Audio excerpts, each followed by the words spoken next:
What's going on, EOC? This is Minister Matthew Fuller. Welcome to reLOADED.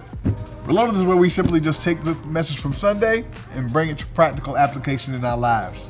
So, hey, I'm Minister Jasmine Fuller. And I'm Crystal Credit. Yes. Minister Crystal Credit. Yes, put some respect on your name. Amen. Put some respect on your name. Yeah, so, what are we going to do? We're going to talk about Launch Day? Yeah, because I don't know about you guys, but we are officially moved into Powder Springs. How does that feel for y'all? huge. Real big. Huge. Like, it's really big. I'm sitting here thinking, like, first day, I'm really on post, but I'm like, yeah, I'm going to cry to God. Literally, when we toured the building, I was telling anyone who listened to me, like, it feels like when you're a kid and your parents move to a new house and you realize, oh, we got money. We got money. Like, we actually have been sowing into this thing to walk into this promised land. So it's been amazing to see us transition from 325 over to 4665. It's been great. I couldn't even like hold it in though, because I was behind the scenes, behind the what is it, backstage is what you want to call it. We have a backstage now, right? You know literally. I was backstage and I literally could not, like, they're like, stay back here and wait for your cue. I was peeking, right? Like, because I'm like, this is different. This is so different. I'm walking down the hall. It's so exciting. Moving on up. Moving up to these. That's hilarious. But let's talk about the process before we even got here. How that last month of 2022, how it was all, to moving to our big place, I guess. Ooh, so what was that transition like for me? I would say, I feel like I was in a space of not knowing, but I think that in my own personal life, it was very frustrating. And I was like, God, why? But transition is always frustrating. It's like, wow, every time there's an open door, you always experience opposition. Yes, definitely. Like, that's shameless plug for the last message. Apostle said that, and minding my business. Right, and minding my business. Yes, he did. It's like, man. Yes. And this opposition that I feel, God, what is this? But I didn't recognize it's transition. And I feel like I've been in constant transition since I've been here in Georgia. What about you guys? No, absolutely. Yeah. Even from the even before we even moved here, it was like, what is this going to look like for us? So that transition was a very huge faith leap. Yeah, like we left everything we knew, like our family. I was really connected with my family. Matthew was really connected to his family. And so it was like, we had to accept the fact that it was going to look different. And I think that's the part about transition that's hard, is that accepting that it's not going to be what it was before. And then, getting into homeostasis with the new. So, you know what I mean? Facts. Absolutely. Just leaving the place that you felt most comfortable. Yes. That place where you felt like you knew the ins and outs. Yeah. And going into a new place. That's exactly what this has been. Yeah. It's coming from 325 where we were. We were flexing our muscles. We were doing our thing. We had almost like mastered that place, right? Honestly, It was like it was not hard at all to show up and do what we normally did, and then it's like we moved over here, and now it's like the things we used to do, we actually have to be intentional about. Yes. Like, we can't just go through the motions anymore. It's like, no, we're in a community, we're serving people, we're changing culture and connecting, and it's on a much larger scale. Even like you're saying, community. Yeah. Community is even on a larger scale. Yeah. You'll find yourself on some Sundays where you don't even see the people that you would normally see every day. Yes, no facts. I'm like, hey, check in, roll call, shabuya. Yeah, shabuya. Where y'all at? Listen. Like, for real. We need intercoms. No, legitimate. Pagers. No, absolutely. And so I think we just definitely have to be a little more intentional about making sure that we're spending the time that we do have with each other, and being a little more intentional about reaching out during the week to each other. Absolutely. Hey, were you checking in on your brother? Were you there this Sunday? I know, you were probably, but the chances are, were you really there? Yeah, no, absolutely. And what I love about our church and what Apostle's heart has really been throughout the course of this whole move is people first. And I think sometimes we forget that because we're all leaders. And, if you're a leader in any capacity, it's always about, I got to do X, Y, and Z. I got to be here. I got to go do this. That you can lose sight of the fact that it's actually people we're here for. Yes. And so it can become more about the task driven than, people, being people driven. So how have you guys feel like you stay people driven in this transition? I'll give that one to you. You'll give that to me? I can take it. Yeah, you go ahead, because I don't think So for me, I have been intentional about going to breakfast in the morning. Like That's literally Yes. going to breakfast, making sure that I speak to people because, like you said, sometimes we don't get to see people who we normally see. Absolutely. And I just think about how the transition when I came in back when we were in the garage, and I remember scrolling on Facebook and seeing like Moses used to have this family dinner, and I used to be so lonely, like I'm just waiting on these people. to invite me. to invite And I me, remember yeah. when I got that first invite, and I was like, yeah, I'm official now, you know. So having those type of conversations Yeah. with people and speaking to people. My mentor always used to tell me that strangers are only friends that you haven't met yet. Yeah, I Exactly. love So that. you Exactly. I never love know that. who has the key to your next door. Yeah, and I think ministry takes a level of vulnerability, right? Like there is a chance that this might be an awkward interaction, but I'm willing to kind of, do the olive branch. I'll be the awkward one so that if we can meet She'll or be I the can awkward learn one. something new She'll be the awkward.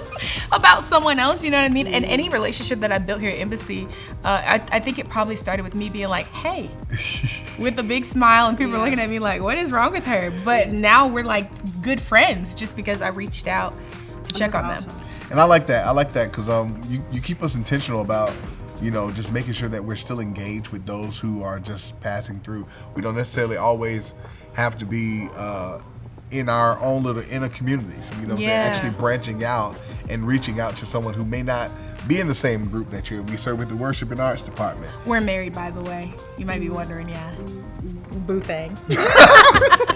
No, but literally making sure that we're getting outside of our inner communities and making sure that we're bringing others in, welcoming others in. Yeah. Like I said, we serve in the worship and arts department, so it's easy for us to stay in our corner, stay in the choir room, stay in our own little space.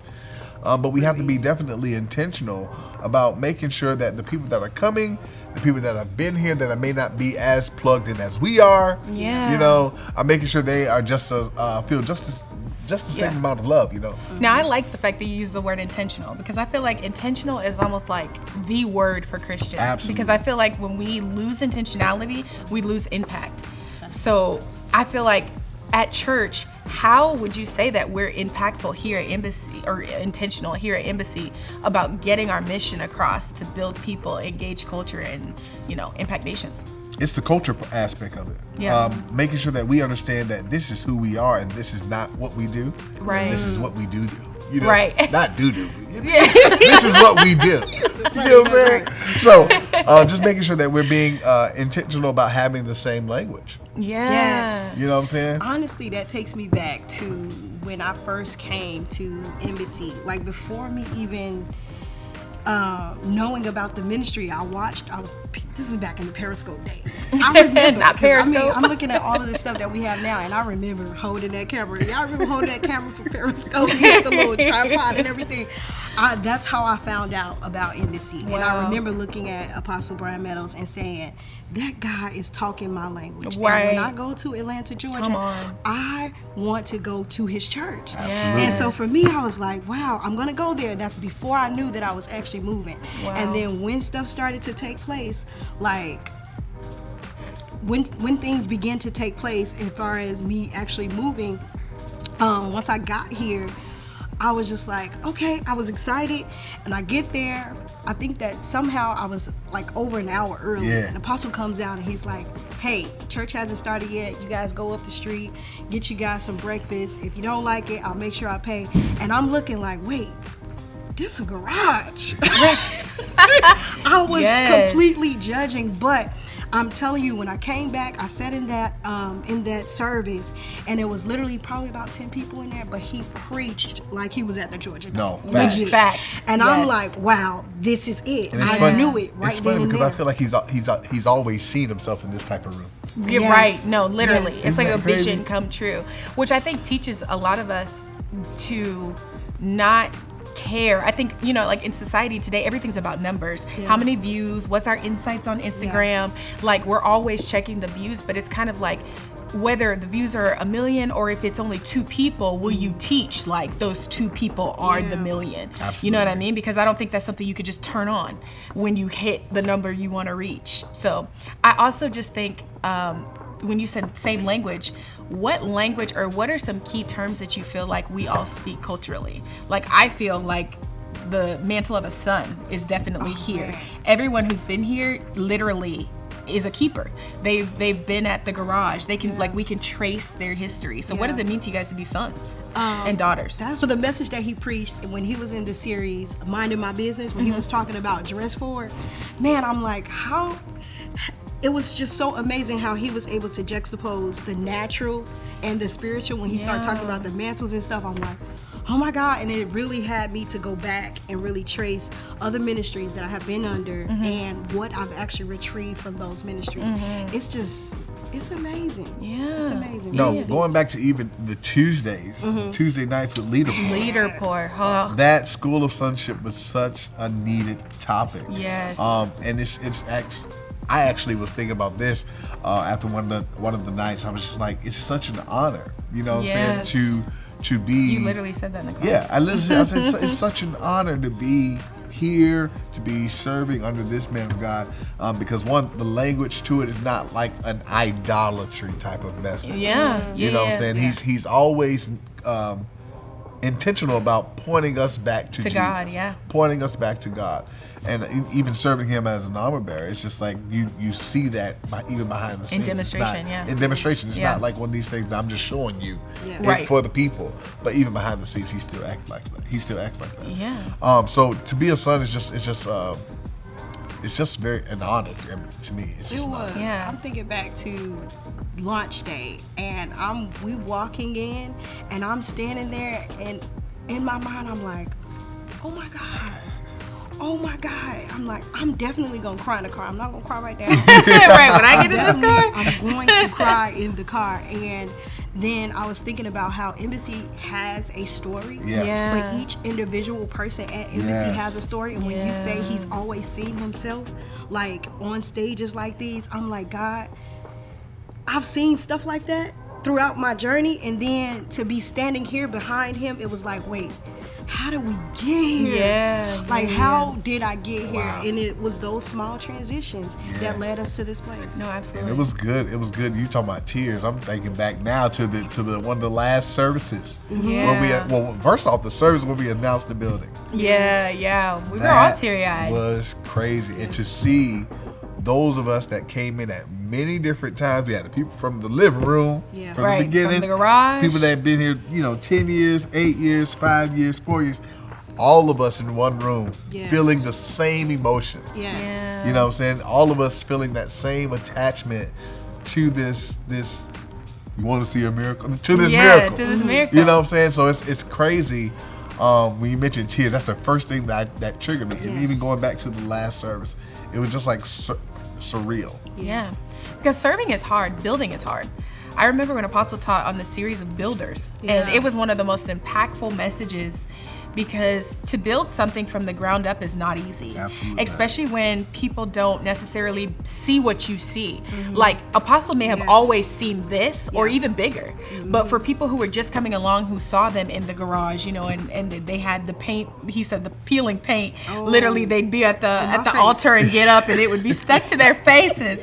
Like to see people believe, with him from that spot to this spot, like to me, that's faith being demonstrated. Absolutely. It's the plight of a pioneer. Come on. To be able to take You sound like a Keep son. going. You sound like a son. You sound like you to be able go to here. to be able to just communicate vision in a way that makes people rally to follow. No, That's so facts. good, man. That's That is crazy, good. right? You know what I'm saying? And I'm just thinking about that from, like I said, from all the way back to the living room. It's rare that you hear, and I'm talking about, the eldest sons now. Yeah. It's rare that you hear that people that start with you stay with you. No. In this time, you know what I'm Yes. saying? And for them to have majority of the people that started with them still here, that ought to speak to The quality. and the fruit of this whole thing. Absolutely. When you talk about building, I want to fast forward just a little bit because I Yeah, want to be come able on. to say, y'all heard it here first. I believe that God is going to literally start plucking people up out of the workplace so that they can come and Speak build here. this. I feel that in my Yes. spirit. Yes. I kind of almost know that because this building, this large space, this large capacity, we are supposed to be hands to the community. Occupancy. And yeah. I believe that is what God is going to do. Yes, absolutely. A fully functioning New Testament church, Come on. Back to Acts. Come on, Back back to to Acts. Yes, I love back that. to supplying Acts. all of the needs of the community. Yeah. Absolutely. Yeah, that's crazy. That's got to be like, I don't know. That excites me in like so many different ways. Because first, I don't mind leaving my 9 to 5 at all. Okay, to serve the people of God, right? To serve the people of God. But also, I just think that, like Crystal said, like the impact that I know we're called to, it's like all hands on deck. And I think one of the ways we apply like what we hear on Sunday is to actually stay intentional about not just letting it stay in our phones and our notes, but like actually thinking about how do I discern a spiritual deadline? How am I displaying sonship apart from the church? Because the Bible says we're literally demonstrating to others who don't know by the fruit that we bear. So it's like if we don't look like sons when we're not here. Like you can't only look like a son when you're here. Like the son, Jesus said, I only do what I saw or see the Father doing. And that wasn't when he was just in the presence of God.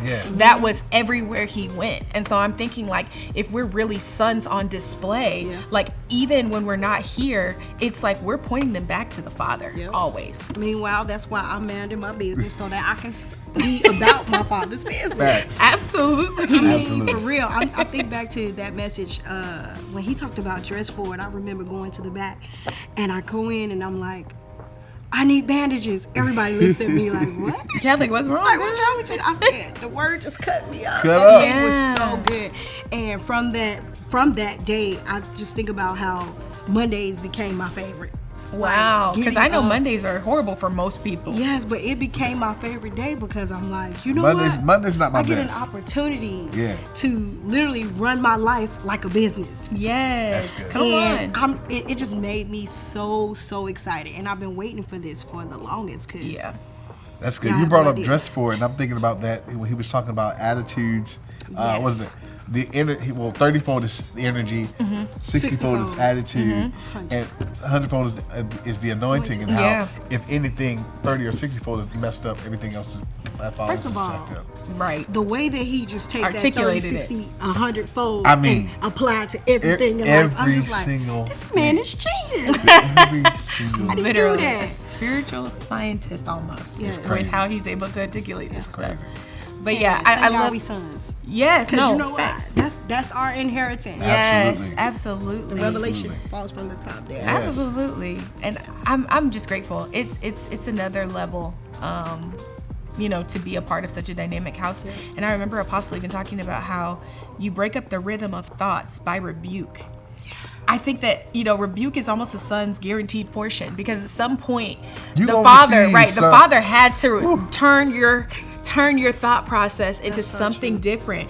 And I'm happy that at this church, even when it comes to offense and things that normal churches may shy away from even talking about, we've established a culture here of we talk about, we assume nothing, we ask everything. Absolutely. And I think that having those types of cultures open up people to come here more vulnerable and know that this is a safe place. We may not always get it right, but the mantle of the son is we're always looking to restore the family. Absolutely. And of the father. And in a climate where church is so prevalent, it's necessary. It is. It's necessary. So I guess I'm going to share a little bit about myself. Okay, come on. Putting myself on display. Okay. I literally just had a conversation with my therapist today, and just about this very same thing, and just dealing with maybe some father wounds and stuff like that. But I am so grateful for how Apostle has fathered me. Wow. And even though it may have seemed like it was from a distance, and maybe I have struggled with that a little bit, but I believe that it was intentional. Yeah. And I think that if I had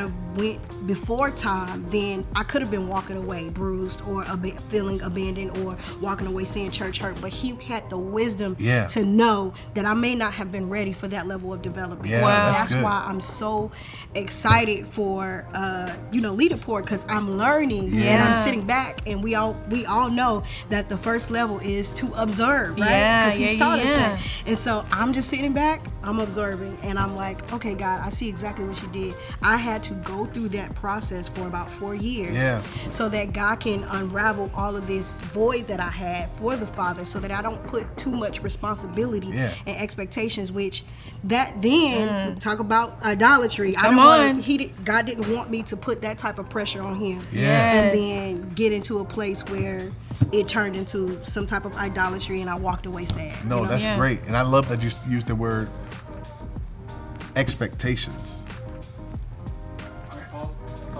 minutes to wrap it up. Okay. Gotcha. Start with what you just said. Got you. 3, 2, action. And I love that you use the word expectation. That's one of the things that he was saying. That's something that a son should know. Yeah, so expectations. the expectations. What do I mean by that?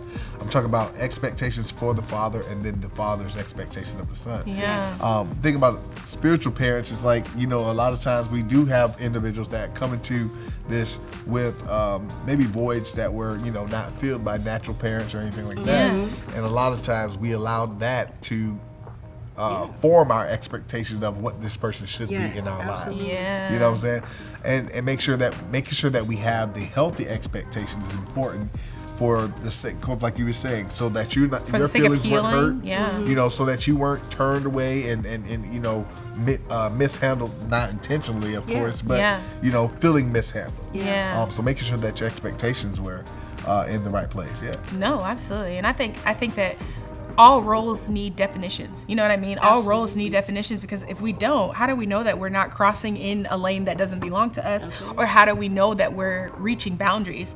And so I think even in church, it has to be normalized that we do talk about what we expect, and then we inspect what we expect. My boss says that all the time, and I can't stand it when he says it, but I understand exactly what he means, because if we don't also inspect what we expect, how do we know that we're actually following through with what we said? How do we then begin to measure the standard? Absolutely. That's so good. So this has all been good, y'all. Yeah, This has this all is been fun. Reloaded, man. First episode. First episode of Reloaded. I can't wait to the next one. And they better be with us every Monday. Before we wrap up, we want to make sure that we give. We talked about community. We talked about sonship. We talked about actually serving, being the hands and the feet to our community. So we definitely want to make sure that we take this time to sow. Make sure that you give, because we need you so that we can be the hands and the feet in this community. Great ground. This is good ground. Great I've been ground. planted. They've been planted. Yeah. With that being said, we thank you guys so much for joining us for Reloaded. We look forward to just building with you. Okay, you're a part of the experience now, whether you go here physically or whether you're online. So again, I am Minister Jasmine Fuller. Again, I'm Crystal Craddock, Minister Crystal Craddock. Yes, put that respect on it. I don't know why we're not gonna tell her. We're not gonna And struggle. I'm Minister Matthew Fuller. And we'll see you next time.